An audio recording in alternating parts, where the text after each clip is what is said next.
Hello. देखिए, आपका evidence act चल रहा था और एविडेंस एक्ट में आपका एडमिशन हमने शुरू किया था। एक लेक्चर आपका एडमिशन की भूमिका में चला गया था। अब आपका एडमिशन या स्वीकृति आपका शुरू किया जाए। देखिए, कल मैं बेयर एक्ट को तोड़ा था, उसको समझाना भी है। एडमिशन ये जे में आ चुका है क्वेश्चन कि एडमिशन यानी कि आपका स्वीकृति की परिभाषा किस सेक्शन में दी गई है। तो पहला ऑप्शन तो सेक्शन याद रखिए 17। दूसरा क्वेश्चन जो बना है कि 17 सेक्शन 17 में कब अमेंडमेंट किया गया, तो सन 2000 में भी आ चुका है। और क्या जोड़ा गया, इलेक्ट्रॉनिक रिकॉर्ड यानी कि इलेक्ट्रॉनिक अभिलेख। और कल बताया गया था आपको कि इलेक्ट्रॉनिक जो अभिलेख हैं या इलेक्ट्रॉनिक जो रिकॉर्ड हैं, आपका सबसे व्यापक संशोधन 2000 में एविडेंस में किया गया। इसे मिनी एविडेंस भी कहा जाता है। यह संशोधन आईटी एक्ट के तहत किया गया। और यूपीएपीओ का जो क्वेश्चन था आपका कि यह संशोधन कब से लागू हुआ, तो आपका 17 अक्टूबर सन 2000 ये आ चुका है। 3 क्वेश्चन इतने से बना है प्री में। आइए अब बेयर एक्ट को तोड़ा जाए, उसको समझाया जाए। देखिए, चूंकि एडमिशन की परिभाषा आपका क्या कहा गया है, तो सेक्शन 17 को तोड़ लिया जाता है। एडमिशन एक स्टेटमेंट है यानी कि एक कथन है। अब ये कथन किस रूप में किया जा सकता है, या तो ओरल यानी कि मौखिक रूप से, या आपका डॉक्यूमेंट्री यानी कि दस्तावेजी रूप से, या इलेक्ट्रॉनिक रिकॉर्ड द्वारा यानी कि इलेक्ट्रॉनिक अभिलेख के माध्यम से। अब ये जो कथन है यह करता क्या है, तो ये जो स्टेटमेंट हैं ये क्या करता है, किसी फैक्ट इन इशू या किसी विवादक तथ्य या रिलेवेंट फैक्ट यानी कि सुसंगत तथ्य की ओर क्या करता है, ये कोई अनुमान इंगित करता है, इंडिकेशन देता है। अनुमान इंगित करता है, इंडिकेशन देता है। और अंतिम शब्द ये हैं कि और जो ए तस्मिन पश्चात का मतलब हमने निकाला था धारा 17 के बाद, यानी कि 17 के बाद मतलब कि 18, 19 और 20, यानी कि जो ए तस्मिन पश्चात वर्णित व्यक्तियों द्वारा किया गया हो, व्यक्तियों यानी कि पर्सन द्वारा, और जो इन धाराओं में दिए गए कंडीशन में यानी कि परिस्थिति में किया गया हो। यही आपका बेयर एक्ट की भाषा है और इसी को आपका समझना है। और तब आपका क्वेश्चन का मॉडल भी एक बना दिया जाए मेंस का। स्वीकृति को परिभाषित करिए, तो सेक्शन 17 लिखना है। फिर बनता है कि स्वीकृति किन व्यक्तियों द्वारा और किन परिस्थितियों में की जा सकती हैं, तो उसके लिए और 3 सेक्शन लिखेंगे। कौन कौन, 18, 19 और 20। लेकिन सबसे पहले स्वीकृति के आवश्यक तत्व निकाल लिया जाए। देखिए, जो एसेंशियल एलिमेंट किसी भी चीज़ का निकालिए तो वह बेयर एक्ट को ही अलग अलग कर दिया जाता है। और देखिए, मैं भी कैसे इसी को बेयर एक्ट को अलग तोड़ दिया हूँ। इसी को अलग अलग लाइन में क्या कर देना है, लिख देना है। पहला, स्वीकृति मौखिक दस्तावेजी या इलेक्ट्रॉनिक रूप में अंतर्विष्ट कथन है, पहला आवश्यक तत्व हो गया। दूसरा, यह किसी विवादक तथ्य या सुसंगत तथ्य की ओर कोई क्या करती है, अनुमान। और ऐसा कथन उन व्यक्तियों द्वारा और उन परिस्थितियों में किया गया हो जिनका उल्लेख ए तस्मिन पश्चात यानी कि धारा 17 के बाद यानी कि किन धाराओं में किया गया है? 18, 19 और 20 में। 18 से भी क्वेश्चन पिछली बार यूपी में आ चुका है, 20 से भी आ चुका है, 19 से भी आ चुका है, यानी कि सभी धाराओं से क्वेश्चन बने हैं। अब इसी को एक एक करके समझना है। प्रत्येक स्टेटमेंट या प्रत्येक कथन एडमिशन नहीं होता। पहला, प्रत्येक कथन स्वीकृति नहीं कही जाती। तो कौन से कथन एडमिशन माने जाएंगे? तो केवल और केवल ऐसे कथन जो किसी विवादक तथ्य या सुसंगत तथ्य की ओर कुछ इंडिकेशन देते हैं। अर्थात इसका मतलब कथन एक जाति है तो आपका स्वीकृति उसकी उपजाति है, ये कहा जाता है। यानी कि कथन जाति हैं तो स्वीकृति क्या हो गई? उसकी उपजाति। तमाम स्टेटमेंट व्यक्ति देता है तो क्या सभी कथन स्वीकृति मान लिए जाएंगे? नहीं। दूसरा नियम कि एडमिशन या ऐसा कथन किस रूप में किया जा सकता है? मौखिक यानी कि मुख से बोलकर, या इशारों द्वारा किया जा सकता है, दस्तावेजी मतलब लिखकर किया जा सकता है, इलेक्ट्रॉनिक अभिलेख का मतलब कि कंप्यूटर, मोबाइल इत्यादि में भी लिखकर किया जा सकता है। तो अगर पूछ ले प्री में क्वेश्चन की स्वीकृति की जा सकती है मौखिक, दस्तावेजी, इलेक्ट्रॉनिक रूप में अंतर्विष्ट, उपर्युक्त सभी, तो आपका क्या जवाब रहेगा? उपर्युक्त सभी। अगला क्वेश्चन भी यहाँ बना है कि इलेक्ट्रॉनिक अभिलेख धारा 17 में कब जोड़ा गया? कल से ही बताया जा रहा है कब जोड़ा गया? 2000 में। आइए, ये जो कथन होते हैं ये तभी एडमिशन होंगे जब ये किसी फैक्ट इन इशू या रेलेवेंट फैक्ट की ओर कोई अनुमान इंगित करते हैं, कोई इशारा देते हैं। इशारा देते हैं का मतलब ये हुआ कि अगर इन कथनों को स्वीकार कर लिया जाए तो विवादक तथ्य या सुसंगत तथ्य पर कुछ न कुछ इफेक्ट ये जरूर डालेंगे, यानी कि कुछ न कुछ इंडिकेशन ये उस पर क्या करेंगे? जरूर डालेंगे। अब यहाँ आपको समझना है कि फैक्ट इन इशू क्या है, रेलेवेंट फैक्ट का क्या है और कैसे अनुमान इंगित होगा। एक दो उदाहरण देखना है। देखिए, जो विवादक तथ्य होते हैं, जो फैक्ट इन इशू होते हैं, पहले वो समझिए। फैक्ट इन इशू को या विवादक तथ्य को आपका सेक्शन 3 में निर्वचित किया गया है, लेकिन हम वो लीगल परिभाषा नहीं बताएंगे। विवादक तथ्य की सामान्य परिभाषा ये हुई कि जिस तथ्य को लेकर पक्षकारों में डिस्प्यूट हो, विवाद हो, अर्थात एक पक्ष डिमांड करता है, मांग करता है, एसर्ट करता है, प्राख्यान करता है और दूसरा पक्षकार इनकार करता है, अस्वीकार करता है, डिनाई करता है या प्रत्याख्यान करता है, तो मांग और प्रत्याख्यान से क्या निकलेगा? Fact in issue. उदाहरण के रूप में ए कहता है कि हजूर बी हमारा 500 रुपया उधार लिया है, और बी कहता है कि हम ए से एक पैसा भी उधार नहीं लिए हैं। तो बताइए, दोनों में मतभेद इस बिंदु को लेकर हो गया कि नहीं हो गया? तो यहीं एक लाइन में क्या कहा जाएगा? Fact in issue. तो ए का कोई कथन, ध्यान में रखिएगा, इसी उदाहरण में आगे बढ़ा जाए।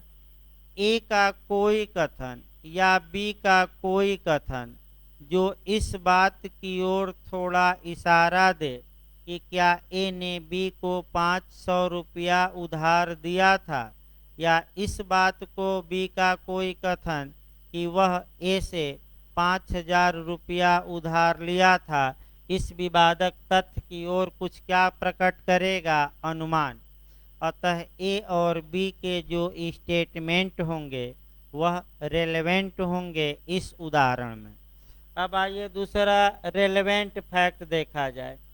रेलेवेंट फैक्ट की जहाँ तक बात है, आपका सुसंगत को तो सेक्शन 3 में रेलेवेंट या सुसंगत को तो परिभाषित किया गया है, लेकिन रेलेवेंट फैक्ट को या सुसंगत तथ्य को परिभाषित नहीं किया गया। ये क्वेश्चन प्री में आता है कई बार कि निम्नलिखित में से क्या परिभाषित नहीं है।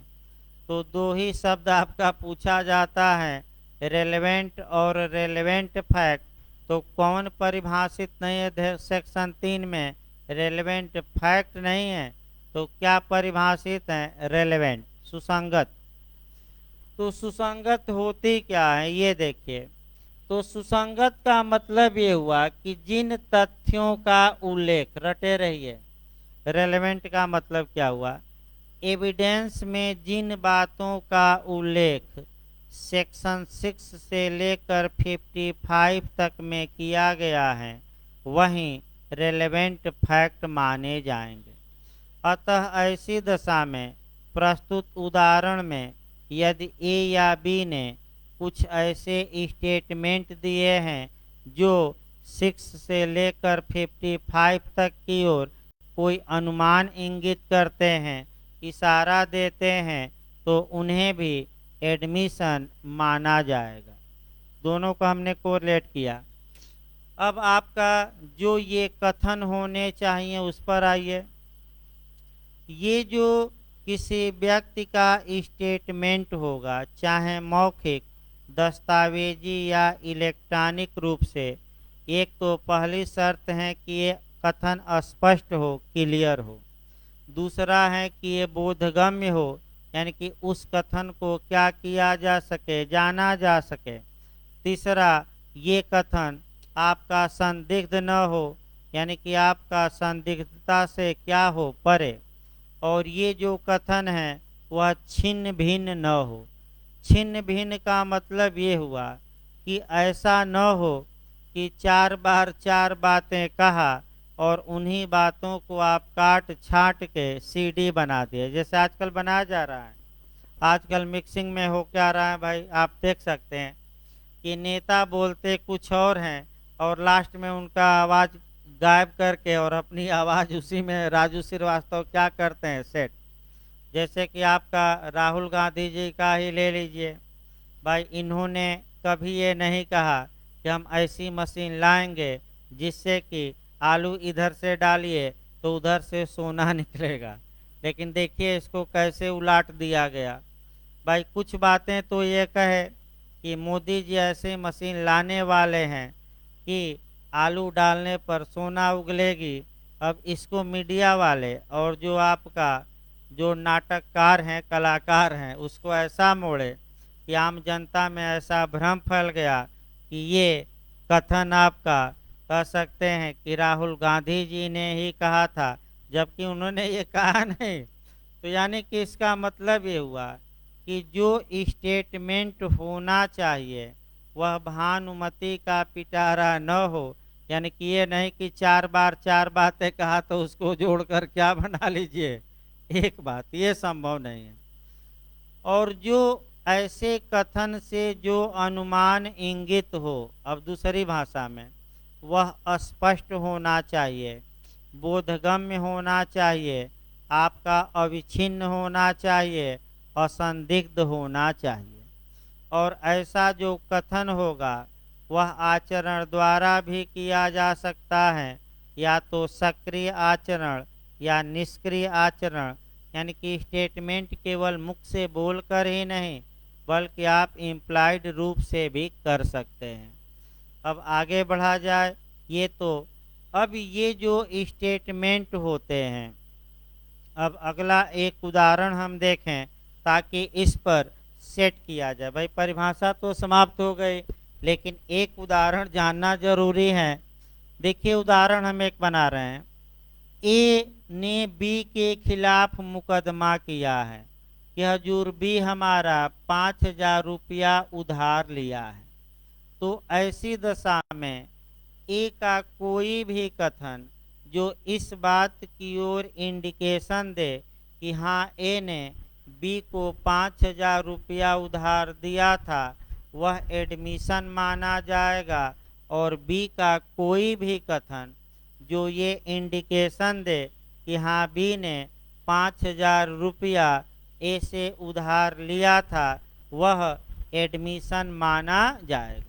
तो भाई देखिए, आपका बी के पास एक डायरी मिलती है और उस डायरी में एक जगह बी ने ये लिखा है कि हम ए से 5,000 रुपया क्या किए हैं, उधार लिए हैं।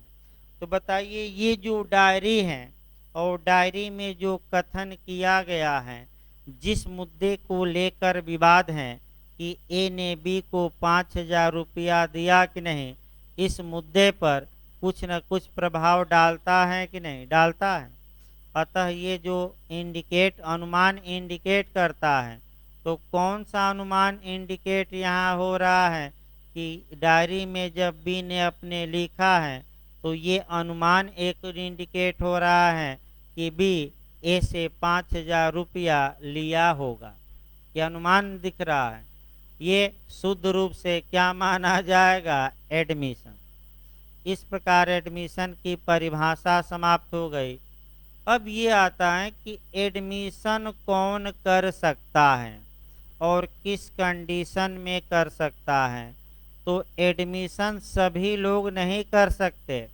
एडमिशन केवल उन्हीं का कथन एडमिशन माना जाएगा जिनका उल्लेख सेक्शन 18, 19 और 20 में किया गया है। और इन 3 धाराओं में वह कंडीशन भी बताई गई है जिस कंडीशन में ये लोग कथन करेंगे तो उसे एडमिशन माना जाएगा, हमेशा नहीं। यानी कि वह व्यक्ति भी दिया गया, पॉइंट पकड़िए, और वह क्या परिस्थिति भी, जिन व्यक्तियों द्वारा और जिस परिस्थिति में कथन करेंगे तो एडमिशन माना जाएगा। अब फिर एक बार कंसेप्ट बनाइए।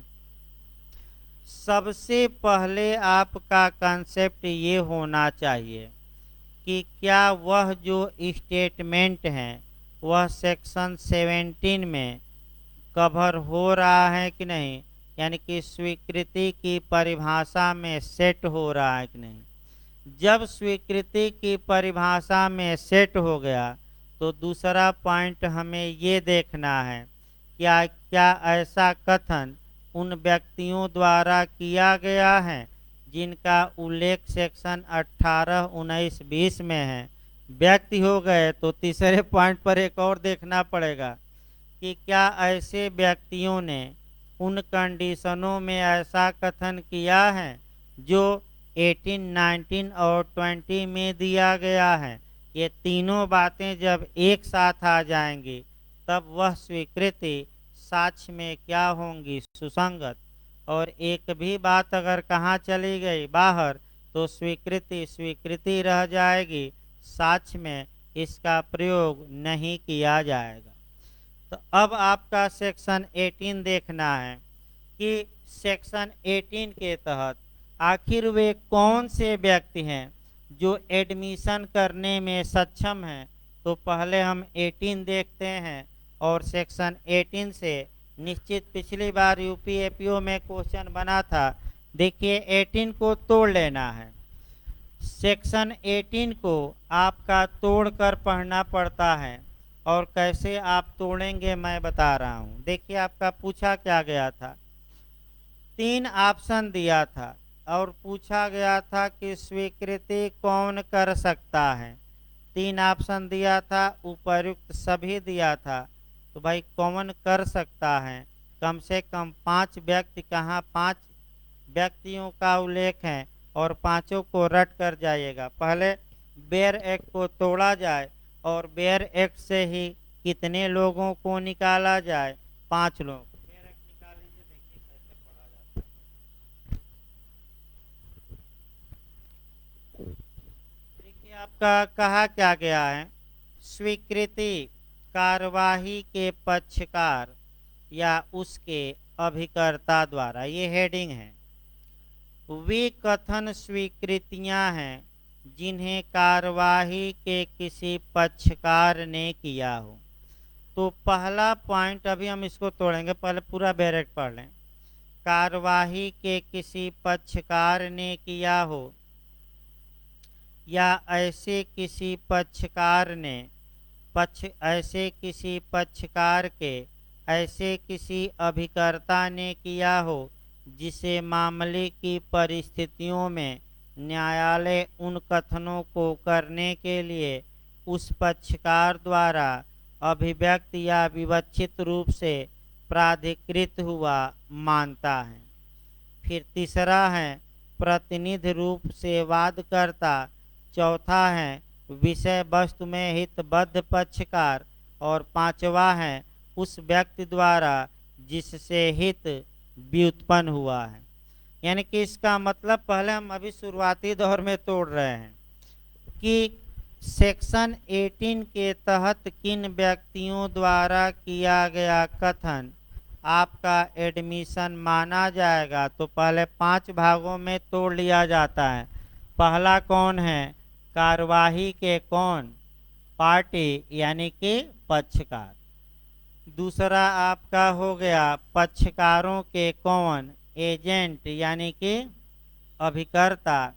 तीसरा कौन हो गया, रिप्रेजेंटेटिव सूट वाले यानी कि कौन सूट वाले, प्रतिनिधिवाद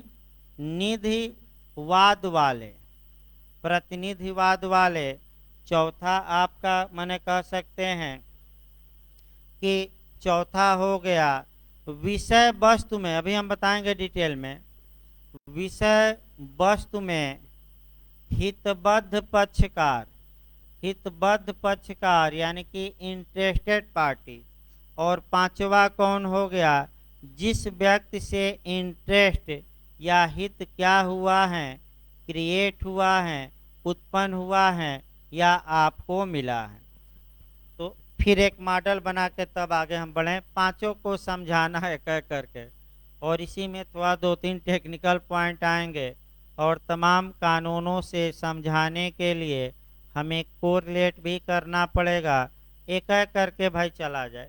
पहला जो मॉडल बना है कि एडमिशन कौन कर सकता है, सेक्शन 18 के तहत दिया था वाद के पक्षकार, दूसरा वाद के पक्षकारों के एजेंट, तीसरा प्रातिनिधिक रूप से प्रातिनिधिक हैसियत में आने वाले व्यक्ति, उपर्युक्त सभी। तो आप क्या मार कर आएंगे, उपर्युक्त सभी। क्यों उपर्युक्त सभी मारेंगे, क्योंकि 5 लोग कर सकते हैं और ऑप्शन में 3 दिया है, उपर्युक्त सभी दिया है। ये यूपीएपीओ में भाई आ चुका है क्वेश्चन। अब वाद के पक्षकार कौन होते हैं, तो पहले सिविल सूट देखा जाए, फिर एक क्रिमिनल सूट देखा जाए। क्योंकि स्वीकृति सिविल और क्रिमिनल दोनों में लागू होती हैं, केवल एक सेक्शन इसका एक्सेप्शन है और वह 23 है। ये न कह दीजिएगा कि स्वीकृति केवल सिविल में, ये दिमाग से हटा दीजिए। एडमिशन की जहाँ तक बात है, एडमिशन आपका सिविल और क्रिमिनल दोनों में समान रूप से लागू होगा। और लेकिन एक एडमिशन ऐसा है जो केवल सिविल मामलों में लागू होगा, लेकिन कब, जब वह किस सेक्शन में आ जाए, 23 में। आगे हम बताएंगे। आइए वाद के पक्षकार पहले कह करके देखिए।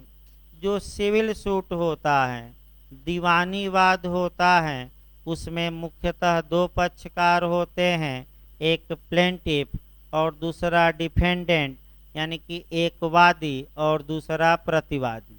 तो फिर कोरिलेट 17 से हमेशा करते रहिएगा। यदि वादी या प्रतिवादी ने कोई ऐसा कथन किया है जो विवादक तथ्य या सुसंगत तथ्य की ओर कोई अनुमान इंगित करता है, तो ऐसी दशा में आपका इनका कथन स्वीकृति माना जाएगा और ये कथन करने में सक्षम भी हैं। तो सबसे पहले 17 पर तो माने ऐड करेंगे कि क्या जो वादी या प्रतिवादी ने जो कथन किया है, क्या इनका कथन धारा 17 में एडमिशन की परिभाषा में सेट हो रहा है कि नहीं, तभी तो एडमिशन माना जाएगा। जब सेट नहीं होगा तो वहीं से कहाँ चला जाएगा, बाहर। दूसरा देखा जाएगा कि क्या वादी या प्रतिवादी ने ही तो एडमिशन किया है।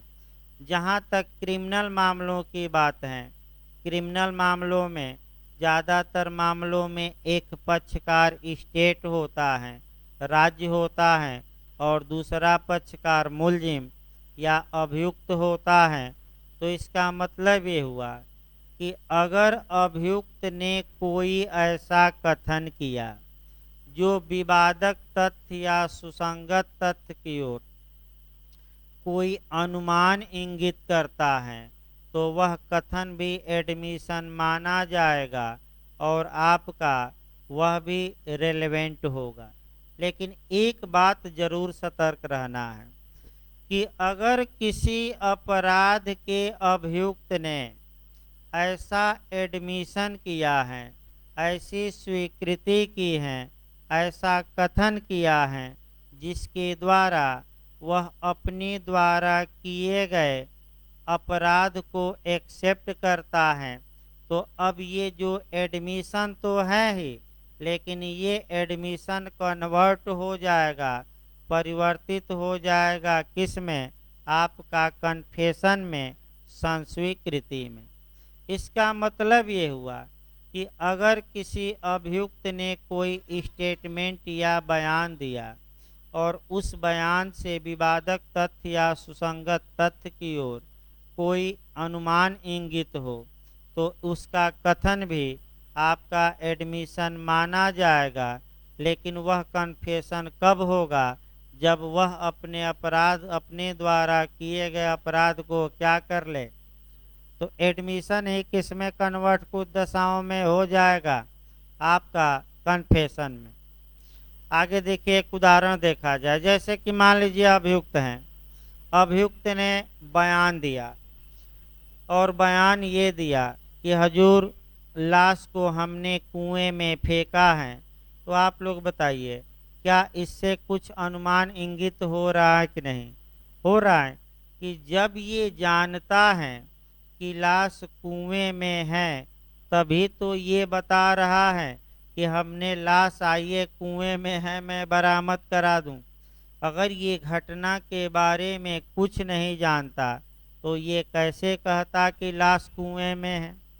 और अगर उसके कथन के आधार पर लाश बरामद हो जाती हैं, तो आपका उतना कथन और लाश की बरामदगी दोनों सेक्शन 27 के तहत रेलेवेंट होगी।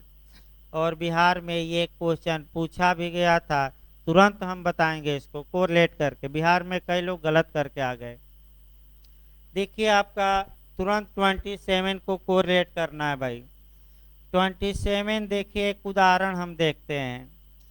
ए ने पुलिस के समक्ष ये कहा कि हजूर बी को मैंने ही मारा। तो बताइए, अपराध स्वीकार कर रहा है कि नहीं? ये पूरी तरह कर रहा है। तो ये जो एडमिशन है किस में कन्वर्ट हो जाएगा? कन्फेशन। और चूंकि किसके समक्ष कहा है ये? पुलिस।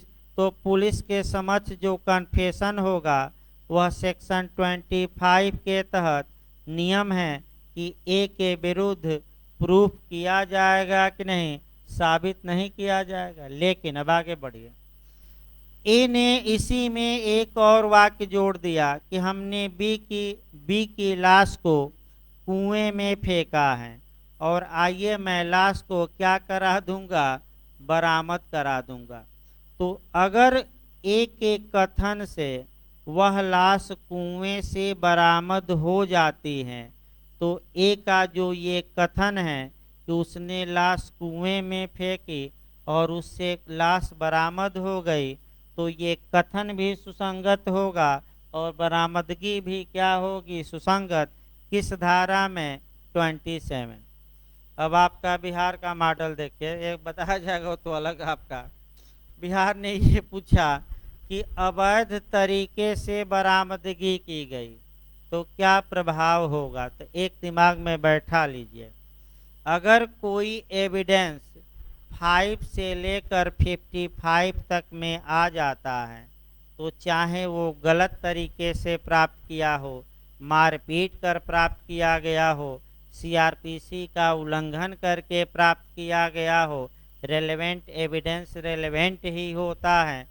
और ये यूपीजे में भी क्वेश्चन बना था आपका, पुष्पा देवी जतिया का केस है और बारेंद्र कुमार घोष का भी केस है।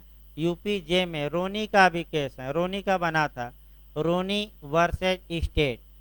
और यहीं बिहार ने भी बनाया कि वह साक्ष्य अवैध होगा कि वैध होगा, तो कई लोग अवैध मार कर आ गए।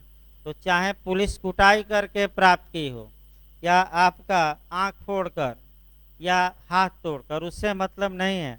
बरामदगी क्या होगी, सुसंगत होगी। भले ही पुलिस ने आपका सीआरपीसी के प्रावधानों का क्या किया हो, वायलेशन, तो भाई प्रेम से कौन बता ही देता है, आपका पुलिस पकड़ती है। देखिए इसीलिए मांगा जाता है रिमांड, भाई वो भी जान लेना है।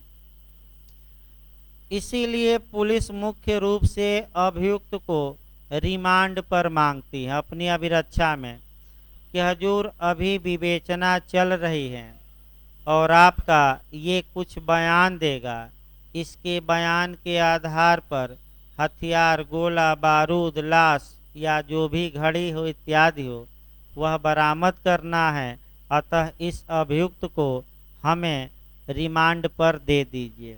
और रिमांड पर लेने के बाद ज़्यादातर फर्जी आपका इनकाउंटर दिखा के ठोक देती हैं और पहुंच गया ऊपर। कई कांड हुए यूपी में, तो भाई तमाम कांड हो रहे हैं। और आपका कई आपका राज्यों में हुए कि पुलिस ने रिमांड ली और रिमांड में ले जा रही थी, पता लगा कि सुबह सुबह 4 बजे ले जा रही हैं और हुआ कि टायर ही पंचर हो गया, टायर बदल रही थी। तब तक अभियुक्त पुलिस की रिवॉल्वर छीन कर क्या हो गया, भागने लगा। तो पुलिस ने क्या किया, ठोक दिया पकड़ने के लिए। आपका 46 के क्लास 3 इनकाउंटर वाली जो धारा है, सीआरपीसी की धारा 46 का कौन सा क्लास 3, तो आगे बताया जाएगा। अभी देखिए फिर बैक होइए भाई। यानी कि हमने ये बताया कुल मिलाकर पहला कि कार्यवाही के पक्षकारों द्वारा किए गए कथन भी एडमिशन माने जाएंगे। दूसरा ये है कि जो कार्यवाही के एजेंट या जो कार्यवाही के पार्टी या पक्षकार के जो एजेंट होते हैं या अभिकर्ता होते हैं, अगर उन अभिकर्ताओं ने आपका कोई स्टेटमेंट दिया है तो अभिकर्ता द्वारा किया गया कथन भी एडमिशन माना जाएगा। लेकिन ये कब, सतर्क रहना है, कंडीशन भी दी गई है। ये कब, जबकि न्यायालय को ये लगे कि यह एजेंट मालिक द्वारा कथन करने के लिए अथराइज था। कंडीशन अब देखते रहिए। अभिकर्ता कब कथन किया हो, जब न्यायालय को ये लगे कि ये मालिक द्वारा इस विषय पर स्टेटमेंट देने के लिए या तो एक्सप्रेस रूप से या इम्प्लाइड रूप से प्राधिकृत किया गया था। इसमें 3-4 बातें थोड़ा टेक्निकल जाननी है। न्यायालय को ये लगना चाहिए, महसूस होना चाहिए, विश्वास होना चाहिए। दूसरा, मालिक ने किस रूप में एजेंट को अथराइज किया हो, या तो एक्सप्रेस या इम्प्लाइड, दोनों हो सकता है। एक्सप्रेस या अभिव्यक्त का मतलब समझिए, या तो मालिक ने मुख से बोलकर नियुक्त किया हो या क्या करके, लिखकर। और इम्प्लाइड का मतलब क्या हुआ, बाय कंडक्ट। बाय कंडक्ट का मतलब ये हुआ कि मालिक ने ऐसा आचरण दिखाया हो, ऐसा हाव भाव चाल चलन दिखाया हो जिससे एक अनुमान लगाया जाए कि मालिक ने इस एजेंट को, माने इस व्यक्ति को किसी विषय पर आपका कुछ बातें बताने के लिए आचरण के रूप में अथराइज किया है। तो अभिव्यक्त के तो तमाम उदाहरण मिलेंगे, हम बताएंगे भी, लेकिन आपका हमें जो बताना है वह इम्प्लाइड का एक उदाहरण बताना है। देखिए इम्प्लाइड का भाई, विवक्षित का ही उदाहरण बताना है अभिकर्ता का, तब एजेंट पर हम आते हैं और डिटेल में। ए मालिक है और बी इसका चेला है, और सी आता है। सी आता है मालिक से, देखिए क्या कहता है कि हे मालिक आप बताइए ये घोड़ा कितना का बेचेंगे। तो मालिक तो चुप रहते हैं ए, लेकिन जो उसके साथ कौन है, बी, ये कहता है कि ये जो हमारे मालिक हैं ये घोड़ा 90,000 में बेचेंगे, और मालिक उस समय चुप रहता है। भाई मौनी बाबा न रहिए, जब आपके साथ दिन रात कोई आदमी घूम रहा है, भले आपने एजेंट उसे न नियुक्त किया हो, लेकिन बाई कंडक्ट ये लगता है न्यायालय को कि ये एजेंट इम्प्लाइड रूप से था, तो इसका कथन भी क्या माना जाएगा, एडमिशन। और कल बताया गया था कि जैसे ही बी का कथन एडमिशन होगा, ये किसके सिर पर फूटेगा, ए के, और ए को 90,000 के अलावा 1 लाख 2 लाख दाम बोलने से क्या कर दिया जाएगा, रोक। स्वीकृति का प्रभाव फिर एक बार याद करिए, कल भी बताया गया, स्वीकृति का प्रभाव क्या होता है, स्टापेल। कौन सी धारा बताती है कि स्टापेल, तो लास्ट में बताया जाएगा 31, कल बताया गया था।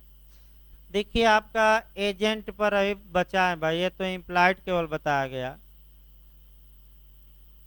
जब भी आप प्रिंसिपल और एजेंट पढ़िए तो आपको कॉन्ट्रैक्ट में जाना पड़ेगा, पार्टनरशिप में जाना पड़ेगा, दो जगह से यहाँ कोरिलेट करके पढ़िएगा। द इंडियन पार्टनरशिप एक्ट आपका 1832, हम थोड़ा उदाहरण देंगे, नहीं 1932, 1932 का, और भारतीय संविदा अधिनियम की धारा 182 इत्यादि भी धाराएं हैं। आइए पहले भारतीय संविदा अधिनियम देखा जाए। द इंडियन कॉन्ट्रैक्ट एक्ट 1872 के सेक्शन 182 में एजेंसी या अभिकरण को परिभाषित किया गया है। अभिकरण का मतलब होता है प्रिंसिपल और एजेंट के बीच जो क्या होता है, रिलेशन। बस एक लाइन याद रखिए, अभिकरण का मतलब क्या हुआ, तो बस एक लाइन याद रखिएगा, मालिक तथा अभिकर्ता के बीच संबंध को ही अभिकरण कहा जाता है।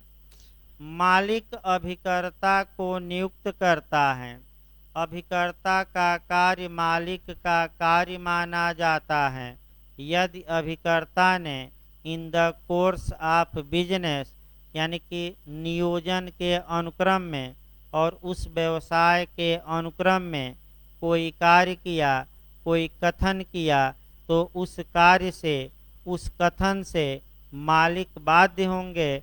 यानी कि मालिक ये नहीं कह सकते कि ये कार्य हमारे एजेंट ने किया है, अर्थात एजेंट का कथन मालिक का कथन ही माना जाएगा, और एजेंट के कथन से मालिक क्या होते हैं, बाउंड।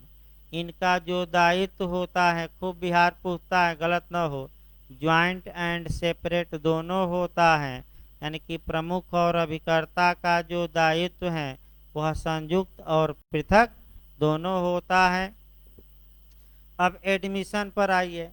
यदि एजेंट ने कारोबार के अनुक्रम में कोई कथन करने के लिए वह मालिक द्वारा अथराइज है और वह कथन करता है, तो क्या वह कथन सेक्शन 18 के तहत आपका एडमिशन माना जाएगा कि नहीं, माना जाएगा। यानी कि क्या वह कथन करने में सक्षम होगा कि नहीं, होगा। लेकिन कब, कारोबार के क्या अनुक्रम में, और न्यायालय की राय में वह कथन करने के लिए क्या किया गया हो, अथराइज। किस रूप में अथराइज किया गया हो, या तो एक्सप्रेस या इम्प्लाइड। इसी को आपका व्यू चेंज करिए और पार्टनरशिप में आइए। तो भागीदारी होती क्या है भाई? 2 मिनट भागीदारी बताना पड़ेगा तब तो भागीदार बताया जाए। देखिए आपका भाई, पहले पार्टनर देखिए तब तो। देखिए आपका ए, बी और सी तीन, देखिए सेक्शन 4 है भाई आपका। सेक्शन 4 में भागीदारी को इत्यादि को परिभाषित किया गया है, तो उतना नहीं देखना है। ये तीन व्यक्ति हैं और आपस में एग्रीमेंट करते हैं। एग्रीमेंट ये करते हैं कि हम में से कोई एक या दो या तीनों कोई व्यापार वृत्ति या उपजीविका करेंगे, यानी कि एक लाइन में कारोबार चलाएंगे और ये कारोबार सभी के लिए चलाया जाएगा और इस कारोबार में जो बेनिफिट होगा, लाभ पैदा होगा, हम वह आपस में क्या करेंगे, बांट लेंगे, लाभ की प्राप्ति करेंगे। तो 4 बिहार का एक क्वेश्चन, तो ऐसे भी 2 क्वेश्चन आ जाता है। आप लोग यहीं बताइए, पार्टनरशिप के लिए व्यक्तियों की संख्या कम से कम कितनी होनी चाहिए? 2। पार्टनरशिप हैसियत या स्टेटस से उत्पन्न होता है कि करार से? हमने क्या लिखा है? हैसियत नहीं, ये सेक्शन 5 स्पष्ट बताएगा पार्टनरशिप का, आगे पढ़ाया जाएगा। चलिए, किसके लिए करार होता है? कारोबार चलाने के लिए। कारोबार कौन चला सकता है? एक भागीदार की, दोनों की, तीनों के उपयुक्त सभी। एक भी चला सकता है, 2 भी, 3 भी, लेकिन अपने लिए नहीं। कारोबार चलाइए तो किसके लिए? तीनों के लिए। अब कारोबार पार्टनरशिप में जो सबसे महत्वपूर्ण और कठिन क्वेश्चन बनता है, पार्टनरशिप के लिए क्या आवश्यक है? लाभ में अंश पाना, हानि में अंश का बंटवारा करना, दोनों, इनमें से कोई नहीं। तो कहीं हमने हानि नहीं दिखाई, क्या दिखाया हमने? बेनिफिट। यही टेक्निकल क्वेश्चन बिहार में ज़्यादा गलत हो रहा है। और आपका भाई बिहार भी आपका मैंने 2-3 माह बाद आएगा, वैकेंसी आपका 300 से अधिक इस बार आएगी, जो हमारी सूचना है। तो जो लोग भाई इस बार चूक गए हैं, अगली बार अभी से लगिए ताकि बिहार अगली बार चूके न। मैं फिर बता दूं, ये नहीं कि नहीं आएगी, आएगी निश्चित। और भाई भले यूपी थोड़ा लेट हो, लेकिन बिहार में लेट नहीं होगा। जैसे ही पिछली फाइनल होगी, 1 माह के अंदर नई वैकेंसी आ जाएगी। जो मैंने बिहार के जो सक्रिय कार्यकर्ता हैं वे सूचना दिए हैं, इसमें शक नहीं है। जो याचिका दायर करते रहते हैं और रिजल्ट को भी उल्टवा दिए, तो भाई दिक्कत ये है कि न हम सपोर्ट करते हैं न विरोध करते हैं, क्योंकि पुराने लोग कोचिंग के चाह रहे थे। आपका 400 लोग लगभग पुराने नए हुए हैं बिहार में, तो पुराने चाह रहे थे कि आपका एग्ज़ाम हो जाए और नए जो खिलाड़ी थे चाह रहे थे टल जाए। तब हम किसका सपोर्ट करें? इसलिए हम सोशल मीडिया पर कई लोग कहे कि तमाम कोचिंग वाले टलवाने का प्रयास कर रहे हैं, आप भी भेजिए। कुछ भेजा नहीं गया। लेकिन जो याचिका किया था उत्पल कांत, वह कोचिंग का ही लड़का है, ऑनलाइन पढ़ता है, हमेशा टच में था और डेली बाय डेली क्या अपडेट हो रहा है ये ज़रूर हमें सूचना मिल जाती थी। और आपका टलवा ही दिया और 1500 फिर क्या किया, आयोग पर दे दिया कि रिजल्ट 1500-1600 निकालिए। अब देखिए आपका, ये देखिए, तो ये क्वेश्चन गलत ना हो। किसके क्या प्राप्त करना रहता उद्देश्य? लाभ। हानि में बंटवारा माने आवश्यकता तो नहीं है, तो लाभ मिलना चाहिए, हानि नहीं। अब ये जो पार्टनर होते हैं, मेन मुद्दे पर आइए, एजेंट पर। ये जो 3 हमने भागीदार बनाया, तो कानून के अनुसार या पार्टनरशिप के अनुसार प्रत्येक भागीदार एक दूसरे का मालिक और अभिकर्ता दोनों होता है।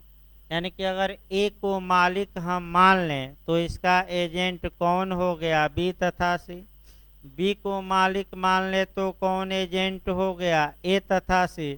और सी को मालिक मान ले तो एजेंट कौन हो गया? ए और बी।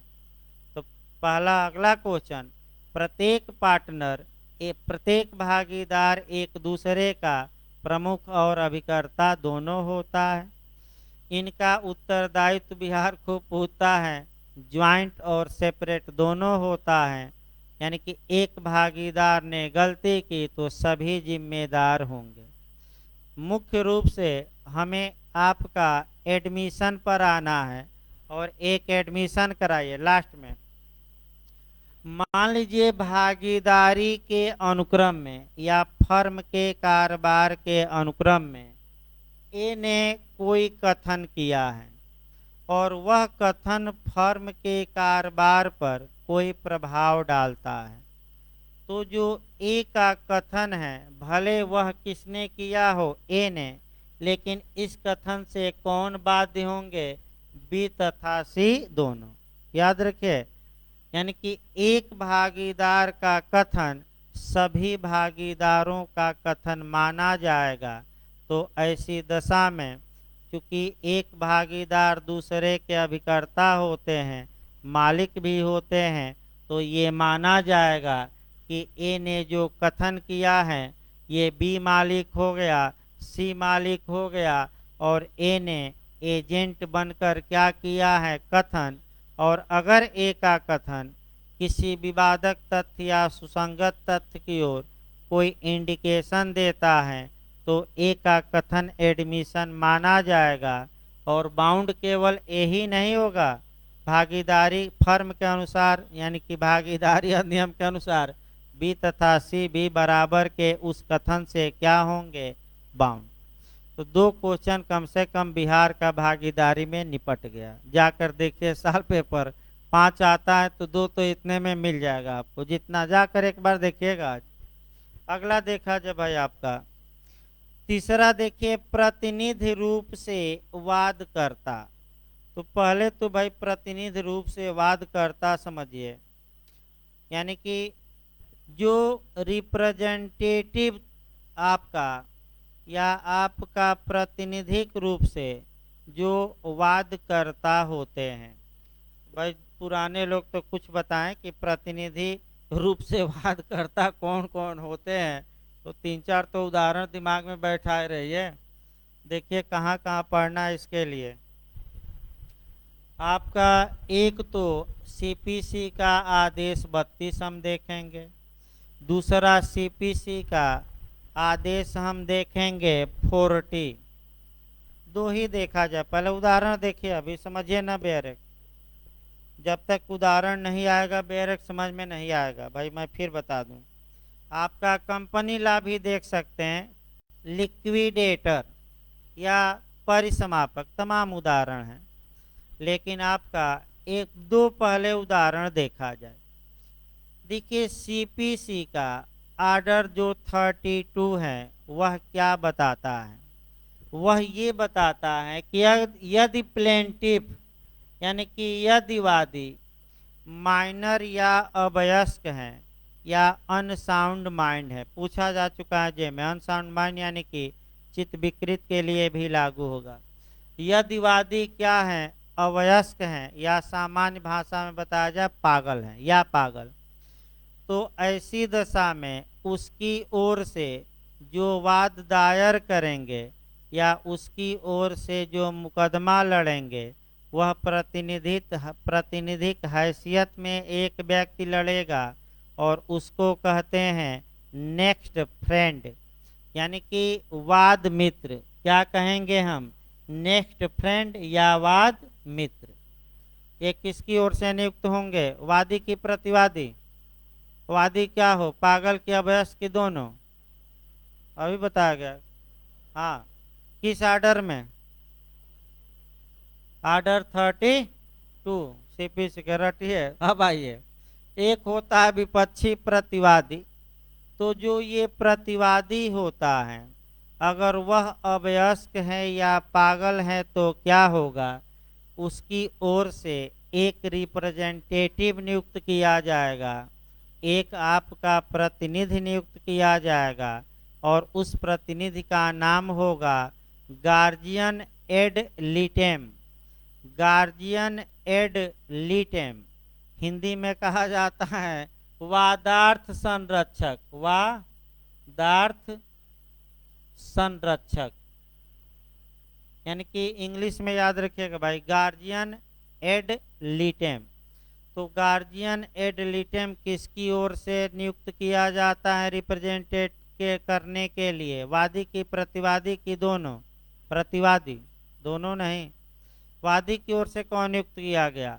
वाद मित्र। प्रतिवादी की ओर से वादार्थ संरक्षक।